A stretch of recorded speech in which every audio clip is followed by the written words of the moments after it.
वज़ीर जंगलात और माहौलियात इंदिरा किरण रेड्डी ने कहा कि आदिवासियों के हुकूक, सकाफती रिवायात के तहफ़्फ़ुज़ और खुद हुक्मरानी के लिए कई अहम शख्सियतों ने कुर्बानियां दी। ज़िले निर्मल में आज आलमी यौम आदिवासी तकारीब का इनेकाद अमल में आया।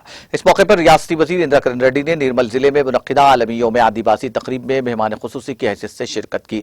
इस मौके पर रियासती वज़ीर इंदिरा किरण रेड्डी ने कबायली इज्जत नफ्स के जहदकारों कुमरम भीम और गोंड हीरो रामजी गोंड के मुजस्समे को फूल मालाएं पेश करते हुए खराज पेश किया। इस मौके पर बात करते हुए उन्होंने इस बात पर तशवीश का इजहार किया कि मुत्तहिदा रियासत के दौरे हुक्मरानी में इंतजामिया की जानिब से कबायली देहातों को बिजली सरबराही न होने की वजह से अंधेरे में रहने, पुख्ता घर न होने से झोंपड़ियों में गुजारा, ग़िज़ाइयत की अदम सहूलत, तालीम सेहत की अदम सहूलियात के नतीजे में कबायलियों को कई मुश्किलात पेश आती थी। उन्होंने कहा कि तेलंगाना रियासत की तश्कील के बाद वज़ीर आला KCR ने आदिवासियों और कबायलियों की फलाह बहबूद के लिए काम किया है।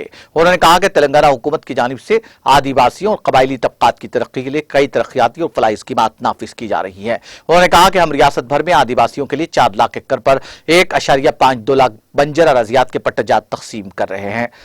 इंदिरा किरण रेड्डी ने कहा कि हम मुत्तहिदा आदिलाबाद जिले में 37,000 खानदानों को 1 लाख एकड़ अराजी फराहम कर रहे हैं। वज़ीर आला KCR ने GP के तौर पर कबायली ग्रुप तश्कील देकर आदिवासी कबायलियों की उमंगों को पूरा किया है।